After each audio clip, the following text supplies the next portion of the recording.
municipio con grandes recursos naturales, paisajes extraordinarios, pero su principal riqueza es su gente. Por eso, vamos a convertir a Pedrobrán en un destino ecoturístico nacional. Soy Gloria Reyes. Acompáñame a marcar la diferencia en el Congreso. Gracias por acompañarnos a partir de ahora. Ustedes vieron ahí efectivamente a Gloria Reyes, diputada de la provincia de Santo Domingo por el municipio de Los Alcarrizos. También nos acompaña en este día el diputado Rogelio Alfonso Genao, que es diputado por Jarabacoa y Constanza, que es la circunscripción 2 de la provincia de La Vega. Y también tenemos a José Ignacio Paliza, senador por la provincia de Puerto Plata. Tres jóvenes diputados, por cierto, coincidencialmente son de la oposición, no fue algo premeditado, pero ellos aceptaron la invitación. Vamos a hablar de la política y los jóvenes en el Congreso Nacional, la participación de la juventud en el Congreso Nacional. Tengo entendido que en este Congreso hay, si se quiere, un número importante de jóvenes. Hablando de adultos jóvenes, personas quizá de menores de 35 años, yo creo que ninguno de ustedes llega a 35, y otros que debutan por primera vez en el Congreso Nacional, ¿cierto? Sí, bien, en el Congreso actual hay 5 diputados menores de 35 años. 5. Es una cantidad mayor al periodo anterior, pero entendemos que todavía es poco, es un 2.63% del Congreso, de una matrícula de 190. 5 diputados. De diputados, en la Cámara de Diputados. Hay 190 diputados, solo 5 jóvenes. Solo 5 jóvenes. Entonces entendemos que todavía no es suficiente, no se acerca a lo que es en la población. La proporción en la población en general. Que es alrededor de un 60%.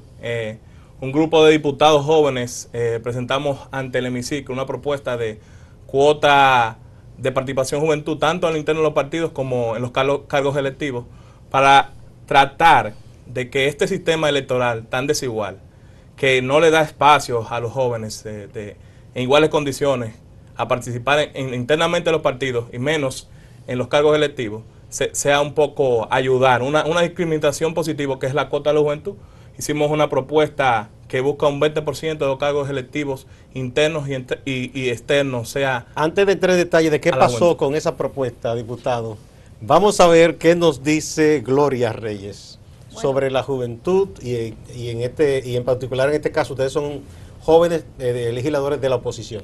Muchas gracias por la oportunidad y para mí un honor compartir escenario con compañeros, colegas y en el caso de nuestro amigo Paliza, el senador más joven que tiene la República Dominicana, quien fue también diputado y hoy nos honra con ser ese joven que está encaminando los pasos de nosotros, los que estamos iniciando este nuevo proceso político, que como decía Rogelio, no somos tantos, obviamente, hacemos mucho ruido porque somos muy activos, estamos en constante actividades siempre, tratando de ver cómo logramos una mayor participación de los jóvenes en los puestos de elección popular, donde se toman las decisiones, es precisamente parte de ese reto colosal que tiene nuestra generación, que somos la mayoría del país, somos los que más estamos, los mayores ciudadanos de este país son jóvenes, pero tenemos muy poca representación en los lugares donde se toman las decisiones y parte de nuestro propósito de esta posición no es que solamente sea Rogelio, que sea Gloria o los demás compañeros jóvenes que estén ahí, sino que en un próximo proceso podamos lograr mejorar las condiciones para una mayor participación política de los jóvenes a la hora de postularse, porque es difícil, son muchos retos que tenemos, el sistema actual, como se presentan las elecciones, se va a una competencia desigual, pero hay que mejorar esas condiciones, por eso la importancia de una ley de partidos y que nosotros también podamos mejorar las condiciones de la ley electoral. Dice el senador Paliza. De todo, muchas gracias, para mí es un placer estar en Acento, ojalá no sea la última vez y además agradecer la oportunidad que me da de compartir con dos jóvenes, brillantes jóvenes de la política dominicana que también con mucho ahínco, calor, decisión, pasión han decidido participar de la política. Mira, mi experiencia en el Congreso, sobre todo como diputado inicialmente 6 años, me hizo entender que la juventud tiene muy poco que ver con edades, sino con una actitud ante la vida, con la forma de emprender constantemente, de ser revolucionarios en su forma y también ingenuo en la medida en la que uno plantea ideas que están cargadas de nobleza y no de intereses debidamente marcados o individualizados. Y digo esto porque en los pasados 6 años, en oportunidad, el diputado de mayor edad, que era don Hugo Tolentino Dip, con 86 años, algo por el estilo, parecía ser el más joven de todos, porque sus ideas siempre estaban a la vanguardia del tema y de los momentos. Y el profesor Hugo Tolentino se mantiene rebelde, que es una condición Así para es, la juventud. para ser joven. Pero muchas veces veía jóvenes de mi propia generación teniendo una actitud tradicional, muy con el sistema, o a la merced del propio sistema, no queriendo ser diferentes, sino totalmente lo contrario, queriéndose parecer más a él. Y entonces dejaban de ser jóvenes, parecían viejos o jóvenes viejos. Y creo que uno de los grandes retos que tenemos nosotros en el Congreso, yo en el Senado, Rogelio y Gloria en la Cámara de Diputados, los demás jóvenes que participan en el Congreso, es eso mismo, intentar inyectar en nuestra práctica ese espíritu de juventud que debe siempre, inclusive hasta luego de abandonar la edad de la juventud como tal, mantener o ser parte de lo que llevamos dentro. Creo que es una necesidad que debe aflorar en cada uno de nosotros de mantenernos evidentemente jóvenes. Quiero que Rogelio Alfonso retome su propuesta de que se tome en cuenta a los jóvenes, primero dentro de los partidos políticos. ¿Esa propuesta usted la hizo como un proyecto de ley o cómo es la cosa? Una reforma a la ley electoral. La hicimos tanto yo como los diputados jóvenes. Gloria, Víctor Fadul, Carlos Amarante, Ivania. O sea, de todos los partidos. De todos los partidos. Reformar la ley electoral para asegurar una cuota de participación de los jóvenes, tanto internos en los partidos como a los cargos selectivos, como son regidores y diputados. Bueno, la ley electoral debe ahora reformarse, ¿verdad? Porque sí. Después que hubo el cambio en la Constitución no se ha reformado, y también está pendiente que tengamos en República Dominicana una ley de partidos. En esas dos leyes, ¿es que ustedes piensan que debe tomarse en cuenta esa propuesta? La introducimos en la que está vigente, pero también estamos llevando la propuesta a los partidos. El Congreso es nuestro seno donde podemos trabajar. La presentamos al Congreso, al hemiciclo, la está estudiando la Comisión de Junta Central Electoral y rendirá su informe. Y también la estamos llevando a los partidos y la llevaremos a la mesa de diálogo donde tengamos que llevarla para defender la participación de los jóvenes en la política. La cuota de juventud es una cuota que mucha gente se opone a la cuota. Dicen que crea problemas internos en los partidos, boletas, problemas en la boleta. Pero son necesarias, son necesarias. Vemos como la cuota de la mujer, hubo mucho rechazo en el principio de la oligarquía de los partidos, pero como vemos como la participación de la mujer va subiendo elección tras elección, tras elección. Hacen mucha trampa todavía las mujeres en los partidos.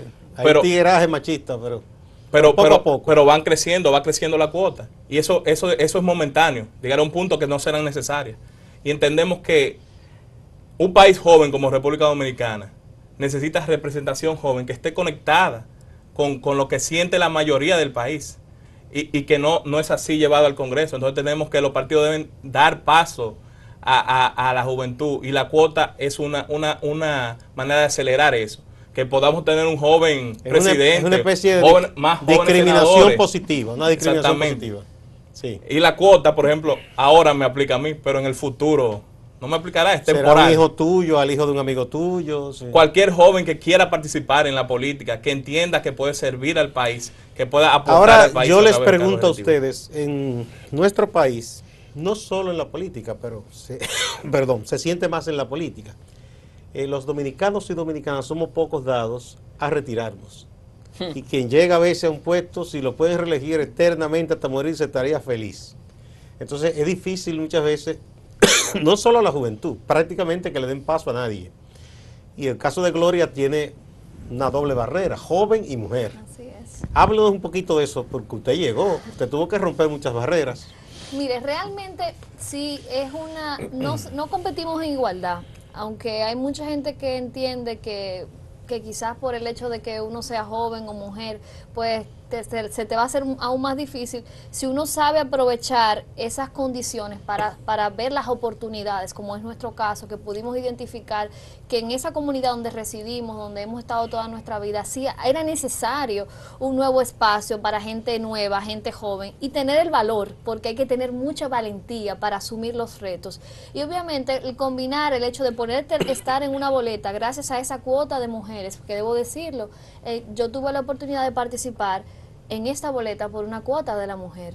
Entonces, por eso son importantes las cuotas. Obviamente no nos regalan nada, solamente es abrirnos un poco el espacio para poder competir, porque el día de las elecciones yo fui, al igual que mis demás compañeros, a trabajar, a buscar mis votos, y salí electa no por una posición que me dieron, sino porque me permitieron participar para yo competir. El problema que tenemos aquí es que a los jóvenes se nos limita la posibilidad de competir en lo interno de los partidos. Es solo eso, y eso que hablaba Rogelio, la importancia que tiene la cuota es para eso. Ahora las mujeres en el Congreso son 53, somos un 28% de la matrícula de todas las mujeres que hay en el Congreso Nacional, de los 190. Cada año aumentamos cada vez más, y por eso es este deseo que nosotros tenemos de que realmente se mejoren las condiciones para competir, que es precisamente eso, porque aquí hay mucha gente joven, mucha gente preparada, y obviamente desde nuestra posición como políticos lo que queremos es que más jóvenes aporten al país desde la política. Obviamente los jóvenes podrán aportar de múltiples vías, pero en el caso de Gloria, mi motivación cuando voy a los liceos a hablar con los jóvenes es que yo quiero que ellos se introduzcan en la política, porque yo quiero gente nueva, gente sana, gente con valores, con visión, y que comencemos a hacer las cosas diferentes. Y como usted dice, si no quieren retirarse, pues vamos a hacer que se retiren con nosotros. No, pero en buena onda, ¿no? No, pero por las buenas vías. Vamos a hacer con nuestra participación, con cómo nos destaquemos y cómo hagamos nuestro trabajo, porque no es que nos regalen nada, hay que fajarse. Todo en la vida es un sacrificio y un esfuerzo, y eso es lo que ha demostrado la candidatura de los jóvenes que estamos en el Congreso. Senador, en el caso suyo, usted está más solitario que sus compañeros, porque hay menos jóvenes en el Senado. No, el único joven soy yo, es verdad. Ahora mismo. Y estoy en hay algunos que fueron jovencitos, pero ya se han ido envejeciendo. Inclusive hay algunos que fueron senadores a una edad mucho más temprana que la mía. Yo tengo 35 años de edad, acabado de cumplir. Pero miren, yo tengo una visión un tanto diferente. Yo sé que la experiencia en muchos países del mundo en donde se han fijado cuotas han dado resultados positivos. Inclusive hay algunos países de la América Latina que en relación a cuotas han ido más allá. Han ido a llevar, en el caso del hombre y la mujer, a un tema de paridad, que haya igual hombres que mujeres. Y los resultados han sido positivos. ¿En los parlamentos? Sí, en los parlamentos.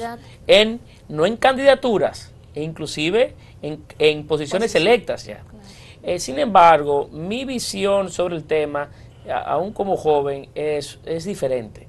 Yo soy hoy senador y fui diputado con 27 años de edad, sobre todo porque era joven.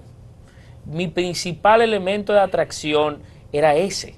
La gente estaba cansada de lo mismo, de las mismas figuras, algunas de las cuales habían aspirado 4 o 5 oportunidades sin tener el voto del pueblo. Sin embargo, por un tema de trabajo partidario, de historia, de un sinnúmero de motivos, seguían logrando ser candidatos. Pero con una propuesta diferente, más fresca, con formas diferentes de hacer política, que en oportunidad nos distanciamos de los colores cuando es preciso distanciarnos de los colores, y con posiciones de principios, logré ser diputado y altamente votado, y también senador. Yo creo que los jóvenes tenemos una gran oportunidad si nos atrevemos. Claro, hay elementos que tenemos como país que mejorar. Uno de ellos es el alto costo que representa una candidatura. Hoy el elemento fundamental para presentar una candidatura es el dinero, algo que debe de cambiar, porque es un limitante al acceso o a la entrada de cualquiera que quiera participar. Conozco de muchos jóvenes talentosísimos con una labor social impresionante, pero que se encuentra de repente detenido por el elemento dinero. Y en una reforma a la ley electoral... Eso de arranques antidemocráticos. Correctísimo.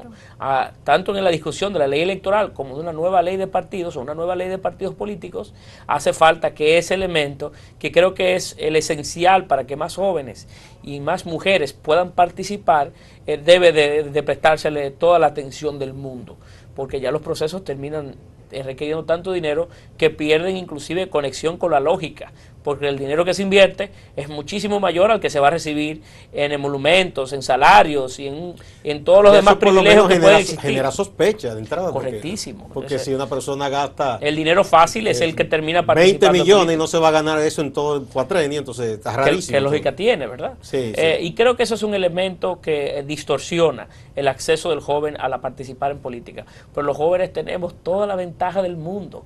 Si logramos romper con algunas de esas barreras de acceso a la misma, porque en verdad la política requiere en República Dominicana y bueno, y en el mundo, pero en nuestro país sobre todo, de rostros nuevos y de formas nuevas. Con la anuencia de ustedes, vamos a una primera pausa.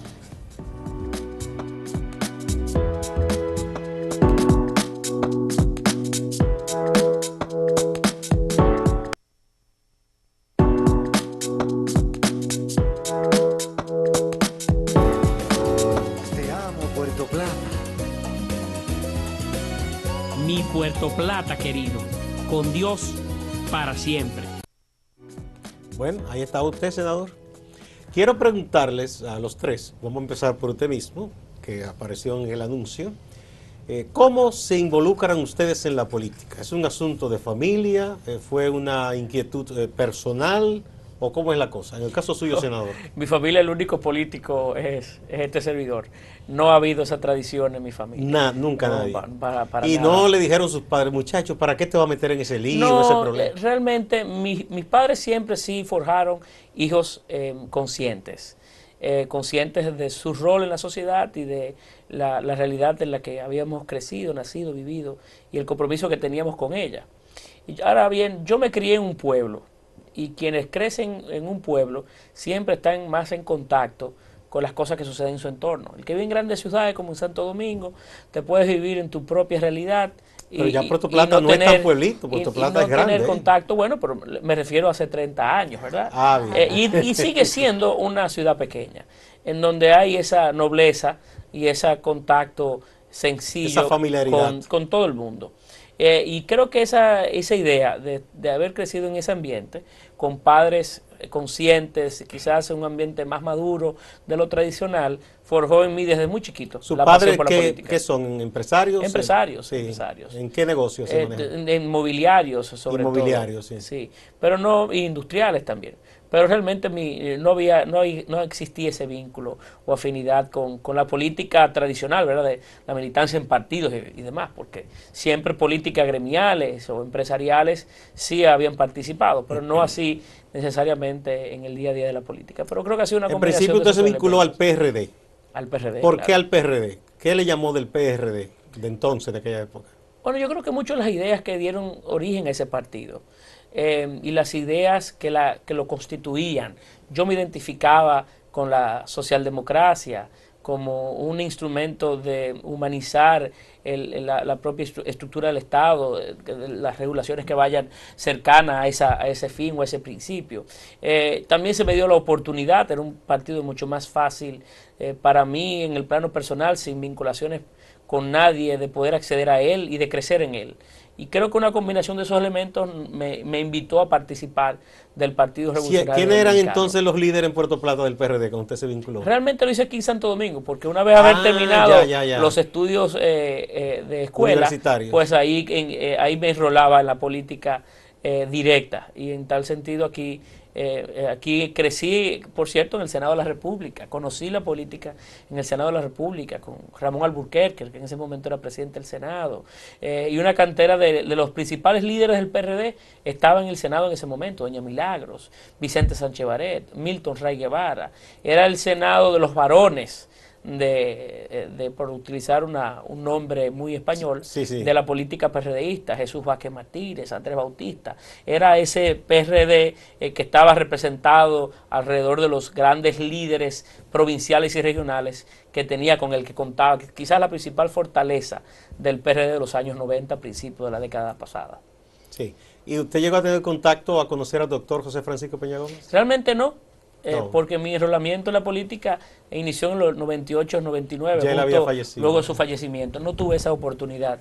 Lo he conocido a través de sus participaciones, de sus escritos y de sus discursos, pero no necesariamente así. No de manera personal. No de manera personal, y de sus orígenes, que para mí son de mucho orgullo, porque una persona que haya surgido de la más simpleza, la más simple de la vida. Con todo en contra. Y con todo en contra, no tuvo nunca un viento a favor. Y colocarse de esa manera y generar un liderazgo de tanta principalía en el país es algo que todos, no importa el partido al que usted pertenezca, debe reconocerle que era una persona evidentemente meritoria. Y usted, cuénteme, bueno, en mi ¿cómo caso, usted se metió en este lío?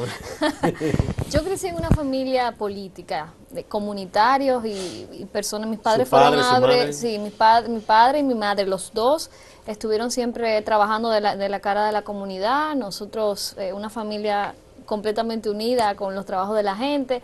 Yo crecí yendo a reuniones, yo acompañaba a mi papá y a mi mamá a todo. O sea, yo viví lo que era la vida partidaria. Pero ellos eran militantes, no eran candidatos. Mi papá fue precandidato en una ocasión, pero eran militantes del partido. ¿En la misma zona de los Alcarrizos? Sí, en la zona del Alcarrizo, Pantoja, donde yo vivo, y la parte de Pedro Brán. Y bueno, yo crecí con ese gusanito, esas espinitas de niña, de hacer cosas por la gente, porque me gustaba ayudar, siempre veía que papi y mami le servían a las personas, y bueno, eso fue algo que forjó mi carácter. Y desde muy niña entendí... ¿Ellos se dedicaban a algún tipo de negocio o algo? Sí, ellos tenían negocios de venta, trabajaban de distribución, pero en su tiempo libre pues se dedicaban a la política, a trabajar con las comunidades, porque esas zonas son zonas con mucha desigualdad social, donde había mucho que hacer por la gente. Siempre había una lucha que tener con el tema del alumbrado de las calles, con el tema del arreglo de las calles, y ellos tuvieron un rol muy activo como comunitarios allá. Incluso mi padre en algún momento fue precandidato a diputado en los años 90, y bueno, yo crecí con esa formación de niña. Lo logró. Pues sí, realmente ahora lo logró vía nuestra candidatura, porque precisamente al yo ser nueva, al no tener ningún tipo de plataforma política, esos afectos de tanta gente que por tantos años él apoyó y ayudó, pues se revivieron en mi candidatura. ¿Lo reconocieron con usted? Sí, realmente la gente decía, óyeme, yo le agradezco a tu familia, a tu padre, y nosotros te vamos a ayudar. Y la verdad que fue una campaña de mucho amor, de mucho afecto. Nosotros apelamos mucho a eso, a la familiaridad, porque en los trabajos en la zona, las candidaturas locales, generalmente hay mucha afinidad afectiva que no tiene que ver necesariamente con los partidos políticos. En ese momento yo podía visitar comunidades y la gente, aunque fuera de otro partido, se simpatizaba por mi candidatura y me decía, bueno, yo te voy a apoyar, aunque mi candidato presidencial es X, o con mi candidato al síndico es esta persona. Y eso nos ayudó. Yo crecí viendo todo eso, yo elegí la carrera que quería por eso, hice los estudios. ¿Qué estudió usted? Yo soy abogada de profesión, me fui a hacer unas maestrías en Madrid y dije, porque yo quiero ser política, o sea, yo me preparé para esto. Y bueno, afortunadamente nos ha ido. ¿Ustedes se vincularon originalmente al PRM o eran del PRD? Del PRD, sí, venimos desde el PRD, mi papá fue un dirigente medio del PRD toda la vida, un gran luchador junto con Tonti en sus inicios, luego con don Hipólito, y bueno, y ya ahí seguí yo la herencia familiar y por aquí estamos. Ah, muy bien. Vamos a ver entonces, Rogelio Alfonso, ¿qué nos cuenta? Tú naciste en un hogar que se respira política, ¿verdad? Bueno, mi familia, tiene 3 generaciones de política. Mi abuelo fue regidor cuando eran honoríficos, los señores del pueblo, en Jarabacoa. Mi tío fue alcalde 2 veces del municipio de Jarabacoa, Blanco Genao. Mi padre, 22 años, diputado, representación de La Vega, Jarabacoa y Constanza. Y ahora nosotros nacimos en la política y vemos la política, vemos la necesidad de la gente, nos criamos en ese ambiente. Siempre nos apasionó la política. Vemos la política como una manera de servir y ahora, gracias al voto de la mayoría de nuestros municipios, nos pusieron a nosotros en su representación al Congreso Nacional. Siempre del lado del Partido Reformista, con la línea de ahorro interno, defensa del medio ambiente, política hacia los jóvenes. Ese es nuestro enfoque que llevamos al Congreso y que nos ayudó a ser diputado. ¿Usted vive allá todavía en Jarabacoa, allá en Constanza? Bueno, en Jarabacoa los fines de semana, tengo las sesiones aquí, viajo todos los fines de semana, de jueves a lunes. En Jarabacoa la gente vive básicamente del comercio, ¿no? Turismo y agricultura y comercio. Agricultura, sí, porque yo veo que siempre como muy activo las veces que voy allá la gente... Ya turismo. Sí. No, pero muchos comercios grandes, importantes, fábrica de queso, supermercados. Agroindustria. Bien, ¿y qué a usted y a todos también, la misma ronda, comenzando con el diputado Genao. ¿Qué es eso que la gente como servicio o necesidad más les comunica a ustedes o más les solicita? Bueno, en la República Dominicana el Estado cumple su rol a media. Entonces ningún sector satisface a la población. Los hospitales no están completos, faltan ambulancias. El hospital no recibe, no tiene, las medicinas no son accesibles. ¿Y la gente le dice eso a ustedes constantemente? Claro, claro. Nos obliga también a tener planes sociales en ese sentido. Por ejemplo, nuestra labor como legislador es hacer leyes, fiscalizar, representar a los electores. Pero lo que nos exigen son otras cosas no tan directas en ese sentido, sino como que les ayudemos a resolver los problemas que el Estado no puede resolver. Nosotros tenemos un plan social que tiene ambulancia, carros fúnebres, brindamos ayuda para montar eventos, a torneos, apoyo a torneos deportivos. Andamos equipos de música para prestarlo para diferentes actividades de las iglesias, un sinnúmero de cosas que nos piden nuestros municipios. Son ayudas puntuales. Puntuales. Pero si el Estado funcionara, no fuera necesario eso. No fuera necesario. No. Porque esa no es labor de ustedes. No. Si hubiese un Ministerio de Deporte que operara bien, ¿verdad? Y todas esas cosas. O sea, eso es lo que más la gente le solicita a usted. Bueno, sí. Nos toca hacer ese rol. A falta del Estado no poder cumplir, los ciudadanos acuden por lo que ellos votan directamente, lo que representan más cercano, que son los alcaldes y los diputados, los senadores, que lo ven más cercano, en busca de esas soluciones. Y ese rol, aunque no nos toca, lo tenemos que asumir. Lo han asumido. ¿Y usted, Gloria? Bueno, en el caso nuestro, así como dice Rogelio, la zona donde a mí me toca representar es una zona con mucha pobreza. Los que han ido a los Alcarrizos, los que han ido a Pedro Brán, es una zona que hay mucha desigualdad. Pese a ser uno de los poblados más antiguos del Gran Santo Domingo. Así es. Data de la época de la colonia. Incluso. Esa circunscripción son sí. 350.000 habitantes. Entonces, la verdad que hay muchas necesidades, muchos problemas, pero yo creo que de lo principal, y por lo menos que a mí me afecta mucho porque mi parte de sensibilidad humana es el tema de la salud. Porque como uno le dice a una persona que tiene una situación de salud que no, que mi trabajo es legislar y yo no puedo ayudarte porque tú tienes una receta que no has podido comprar la medicina. O sea, esas son cosas que le tocan mucho a uno porque la salud no espera. En el caso nuestro, ahora mismo en los Alcarrizos estamos pasando una situación muy preocupante con el tema del Hospital Calventi. Hay un sinnúmero de denuncias de parte de los médicos. ¿Qué es lo que pasa con el Calventi? Porque he visto sí médicos que se han quejado. Hay una situación, el hospital siempre ha tenido precariedades, incluso el director lo ha señalado, pero hay unas diferentes posiciones. Unos plantean que hay una crisis total en el hospital, que no hay suministro, los pacientes se están quejando, y para nosotros esto es gravísimo porque ese es el principal hospital que nosotros tenemos. Para un paciente que va desde Pantoja, para un paciente que va desde Palmarejo o de los mismos Alcarrizos, ese es su principal centro. Algunos de Pedro Brán, porque el hospital de Pedro Brán es muy pequeño y no puede dar todas las atenciones que necesita la gente. Entonces, para nosotros, y lo que la gente manifiesta principalmente el tema de la salud, y eso es gravísimo, que el tema de salud, por eso acabamos de ver un presupuesto que se aprobó donde no se le dan la partida necesaria al Ministerio de Salud para afrontar la problemática que hay en la República Dominicana con el tema de salud, y eso nos puede llegar a todos, porque yo tengo familia que vive en los Alcarrizos, yo vivo ahí. Y cualquiera que nos pueda pasar, si yo tengo un accidente en la carretera, nadie va a saber quién soy yo. Me van a montar en lo que sea y me van a llevar al hospital más cercano. Entonces, por eso nosotros hemos estado en constante lucha con el tema de los hospitales, haciendo nuestras declaraciones. Incluso esta semana, nosotros los 5 diputados de la circunscripción, tenemos una visita programada la semana próxima al hospital para reunirnos con el director y también para reunirnos con los médicos, para nosotros tener una información de primera mano de cuál es la situación. Bueno, ese es un ejercicio interesante de intermediación.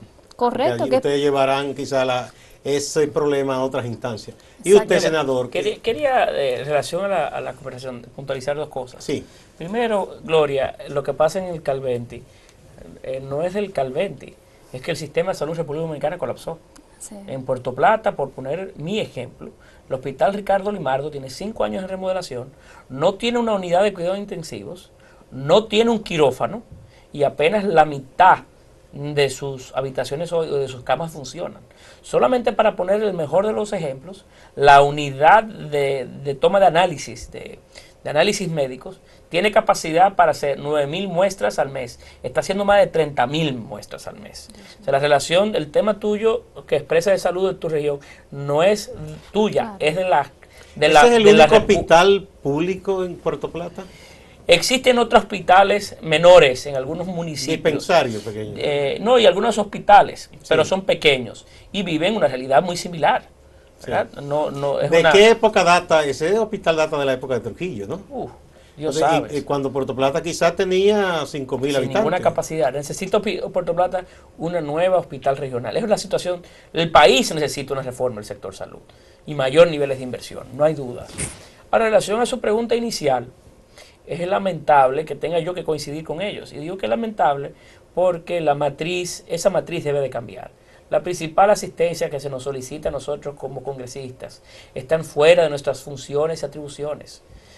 Son las necesidades que el Estado debería proporcionarle a los ciudadanos, que por no lograrlo y vernos a nosotros tan cerca, porque somos usualmente los funcionarios públicos más cercanos a la gente, porque vivimos en nuestra comunidad y porque los representamos, tocan nuestras puertas. No, y si ustedes tocaron las de ellos primero para buscar el voto, no pueden cerrarse la mano. Claro, pero y yo cuando aspiré ahora a senador, por primera vez hice un estudio de mercado para poder preguntarle a la gente qué pensaba sobre mi candidatura, mi perfil, mi nombre, bueno, un estudio de mercado. Y para mí era una sorpresa, porque yo había durado 6 años llevando banderas muy marcadas de lucha por mi provincia, por sus mejores vías de comunicación para Puerto Plata. La carretera Puerto Plata-Navarrete había hecho marchas, manifestaciones de todo tipo. Había construido proyectos de ley, 10 o 15 iniciativas muy mías, que la había publicitado. Pero al final, cuando le preguntaba a la gente por qué votarían por mí, en su gran mayoría decía que era porque yo era solidario. Una percepción muy cercana a mi vinculación con la solución a problemas de orden que no van con mi propia función como legislador, sino una función de asistencia o de acción social. Entonces, esa es una realidad que nosotros tenemos que cambiar como país y como jóvenes. El motivo por el cual a nosotros se nos impulsa, se nos lleva a ser congresistas, no es esa. Y tenemos que ir construyendo una cultura que nos permita salir de ahí.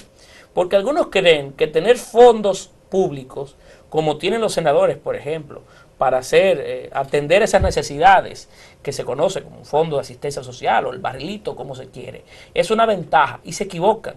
Inicialmente puede ser una ventaja, pero al final termina obrando en contra de aquel que lo ostenta, porque entonces es el dinero y es la vinculación con las funciones que no son propias a las suyas las que determinan si usted es un hombre que merece ser reelecto o no.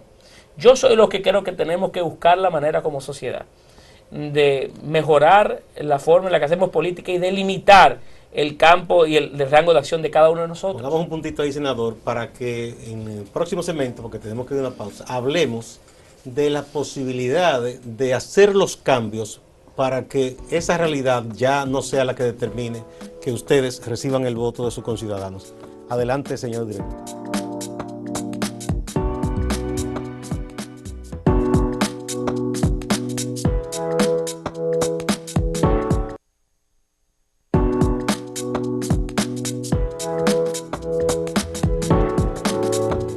Gracias por continuar a partir de ahora. Estamos hablando con 3 jóvenes políticos que son legisladores.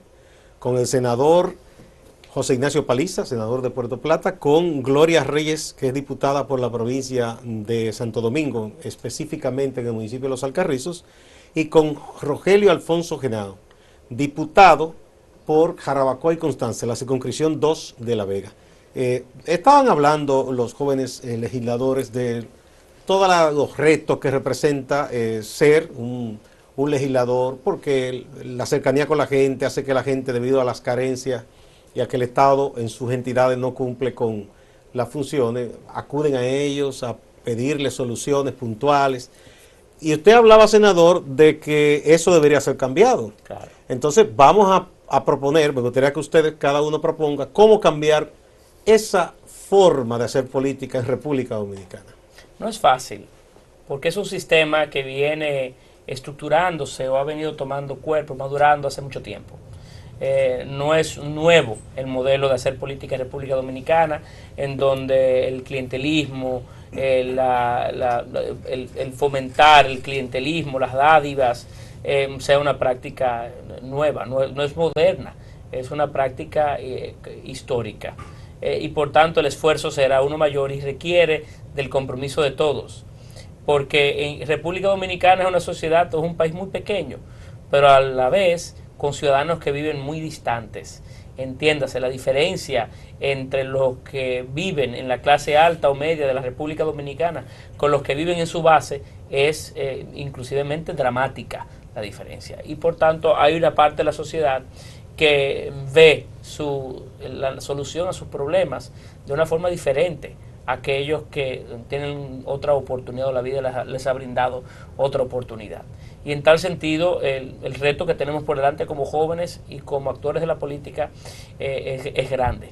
Yo repito, para conectar con el segmento pasado, el que piensa que teniendo acceso a fondos públicos para hacer política es una ventaja, se equivoca, porque al fin y al cabo es un elemento que obra en su contra y que en la medida que avanza el tiempo termina marcándose él como una persona cuyo peso es el dinero que maneja, no otra virtud, no es su trabajo, no es su talento, no es su vinculación con las mejores causas, sino es la capacidad que pueda tener o no de solucionar problemas puntuales de gente que pueda necesitar una mano. Pero dígame por lo menos una idea que usted tenga como propuesta o como posibilidad de comenzar a cambiar esa realidad. Yo creo que vamos camino ahí, porque también vivimos en un país en donde cada vez estamos más interconectados e informados, y además que se está invirtiendo, bien o mal, pero se está invirtiendo mayor cantidad de dinero en educación. Y eso hará que la visión de las generaciones que vienen surgiendo, la capacidad que tengan ellos de insertarse y de competir en mercados laborales, la capacidad también que tengan de poder diferenciar los roles de cada ente en la sociedad, permitirá que esa realidad cambie. Tomará mucho tiempo, no es un tema simple de decir, no, vamos a hacer esto o aquello. Es un tema que conllevará de pasos pequeños y de largo tiempo, pero que evidentemente los ejemplos que podamos comenzar a mandar y las señales que podamos comenzar a transmitir tendrán un peso importante en ese recorrido. Gloria, ¿qué usted propone? Mire, yo creo que hace falta un cambio en la cultura. ¿Cómo se logra eso? Como decía Paliza, es un proceso largo, de mucho tiempo, pero de múltiples factores. Por un lado tenemos el hecho de que hay que construir ciudadanía, una ciudadanía más crítica, más estructurada, con una visión más clara de las cosas, de conocer cuáles son sus derechos y cuáles son sus deberes. Y cómo frente a estas situaciones que se dan en las campañas electorales ellos deberían actuar. Por otro lado tenemos las deficiencias que tiene el Estado. Yo entiendo que mientras existan estas grandes deficiencias en los servicios básicos de nuestro país, será imposible eliminar el asistencialismo para los políticos. Pero para mejorar la calidad del servicio del Estado, para mí tenemos que tener mejores líderes en las posiciones públicas. Tenemos que tener un mejor Congreso que sea más consciente, que sea más crítico, que tenga más independencia del Poder Ejecutivo y que pueda imponer algunas acciones que son de cara a la gente. Por eso nosotros hablamos mucho de la importancia de que el Congreso llegue gente nueva, gente joven con ideas diferentes, conectadas a la idea de este siglo. Pero no es solamente para que hayan 30 diputados jóvenes diferentes, sino para que esas ideas nuevas comiencen a marcar esa diferencia en el accionar del Congreso Nacional.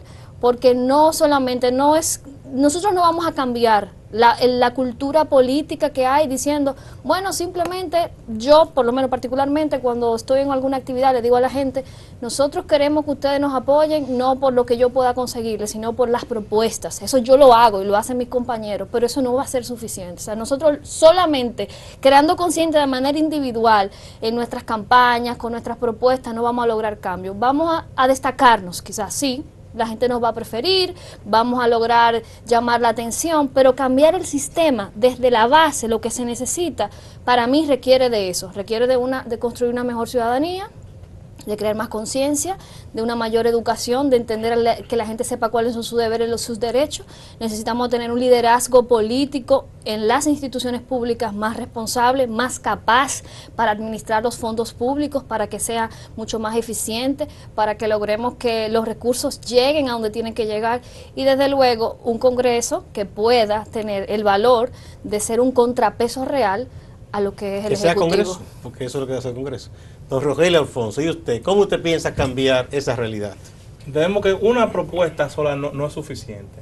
Entendemos que el Estado debe transformarse, que los gobiernos deben transformarse y cambiar el modelo de inmediatismo, que solo se puede hacer lo que se puede hacer en 4 años. Planificarnos a largo plazo para resolver los problemas puntuales que están ahí, que tiene el país. En educación ya empezamos. Necesitamos enfocarnos en la calidad educativa. Eso cambiaría en generaciones futuras la cultura clientelar que tiene el pueblo dominicano. Tenemos que enfocarnos en salud. Tenemos que enfocarnos en salud para que los hospitales sean dotados de los equipos necesarios, sea una salud barata, gratuita, que la merece y con los impuestos que paga debe recibir el pueblo dominicano. Pero vemos un Estado que se enfoca en proyectos personales de cada presidente, de cada funcionario, y ese proyecto funciona mientras el funcionario está. Después que se va, no hay continuidad. Las cosas quedan siempre a medias, viene otra fórmula, cambio. Necesitamos planificarnos a mediano y largo plazo. Y entendemos que cuando se vayan solucionando los problemas con una buena planificación de 15, 20 años, también va a ir cambiando la cultura de la población hacia los políticos, hacia qué quiere de su político. Si ya tiene el problema de salud resuelto, no va a pedir por una receta. Va a enfocarse en lo que realmente debe hacer un diputado, un senador o un funcionario, el mismo presidente. Legislar, cambiar la ley. ¿Los presionan los compañeros de partido, quienes le hicieron campaña, para decir, mire, senador, diputado, diputada, usted sabe, yo quiero que usted me busque un empleo? ¿Les piden empleo a ustedes? Claro que bueno, sí, claro. ¿Y qué hacen ustedes? Porque ustedes no tienen un ministerio. No podemos, por lo menos yo no puedo hacer nada, decirle que no podemos. Les piden que firme una carta para llevarla a alguien, esas cosas. Sí, esas solicitudes son comunes. Eso es muy son comunes. Sí. Bueno, hay algo que se habla mucho del clientelismo y que todo el mundo sabe que es pernicioso, ha sido muy estudiado por los politólogos, los sociólogos, pero hay otra parte, otro componente que no se suele mencionar tanto y es peor que es el rentismo. Aquellos que son dadivosos con quienes entienden que pueden llegar no ya siquiera a un puesto de diputado o senador, sino a la presidencia, que le llevan grandes fajos de dinero, hacen aportes generosos y después quieren cobrar. Y ya sabemos esos vasos comunicantes que se dan en todos los gobiernos, de gente que de pronto surge y es un grupo empresarial o una persona que es muy favorecida, o con obras de construcción, o contratos, o compras, ventas. Ese también es otro enemigo de la democracia. ¿Cómo atacar ese? Mira, en el caso mío particular, yo recibí mucha ayuda del sector privado para poder financiar mi campaña. Pero hay 2 elementos que hay que considerar. En primer lugar, quién es o quiénes han sido las personas que te han ayudado y por qué motivos. Eso es algo que uno puede identificar desde el inicio y no tomar cualquier dinero ni cualquier ayuda. Discriminar de parte de quién viene. Claro. Y eso le da mucha solvencia a la persona en el momento que él pueda hacer efectivamente ese ejercicio. Yo así lo hice. Pero en segundo lugar, aquí en República Dominicana hay un empresario importante que no quiere beneficios para sí, sino lo que no quiere es que otros puedan tener acceso a prácticas o a decisiones que sí le puedan favorecer. Quieren igualdad de condiciones y quieren un país sustentable y estable para el futuro, porque tienen sus activos en República Dominicana, tienen sus intereses aquí que no se los pueden llevar.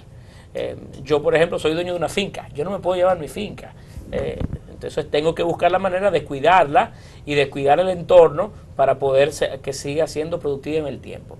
Y hay un gran empresariado en el país que ese es su fin principal y por el cual a mí algunos me decidieron apoyar, darle una mano mía con ese simple fin. ¿Usted piensa que esa es la mayoría de los empresarios? Sí, es la mayoría de los empresarios. ¿Usted no lo estará como idealizando a partir de los amigos suyos? No lo estoy. Lo que sí hay una cantidad o apreciable también de empresarios que pueden aportar con miras a tener un retorno. Sin embargo, esos son conocidos y en los procesos siempre surgen y salen y tienen posiciones públicas muchos de ellos y son fáciles de identificar. Y creo que por esa participación de ellos, los demás se ven afectados en su imagen. Pero en realidad la mayor parte del empresariado que da aporte o que colabora no lo hace buscando un retorno para sí, sino lo hacen para propiciar un marco nacional. Aquí siempre se ha dicho hace muchos años, y era muy común, en la época que el doctor Balaguer tenía su gobierno y que casi era solo, porque inclusive la oposición se retiraba, don Juan no le gustaba mucho ir a elecciones en aquellos años, siempre decían que habían empresarios o grupos empresariales que se acercaban al doctor Balaguer y decían, queremos que este muchacho, esta persona sea diputado. Y el doctor lo inscribía, o de dedo, como dicen. Igual dicen que en su momento lo llegaron a hacer, o con don Juan o con Peña Gómez, decían, nos gustaría que esta persona, usted le ayude a llegar a ser legislador. Y en esa especie de cuota de respeto al liderazgo que había, decían, queremos que incluyan a esta persona. Eso eran procesos diferentes porque eran listas cerradas. Ya no se ve Ahora eso. no se puede hacer así, ya no porque piden... no importa que lo incluyan en la lista, si no salen a ganar sus candidaturas, no las pueden ganar. Pero porque con la ayudita de un empresario con dinero de va Pero bien, le digo que el proceso del tiempo de Balaguer era otro. O sea, el sistema electoral era diferente para la elección de las candidaturas. Con relación a lo del rentismo, para mí el peligro del rentismo es la sombra, es la oscuridad, es la poca transparencia.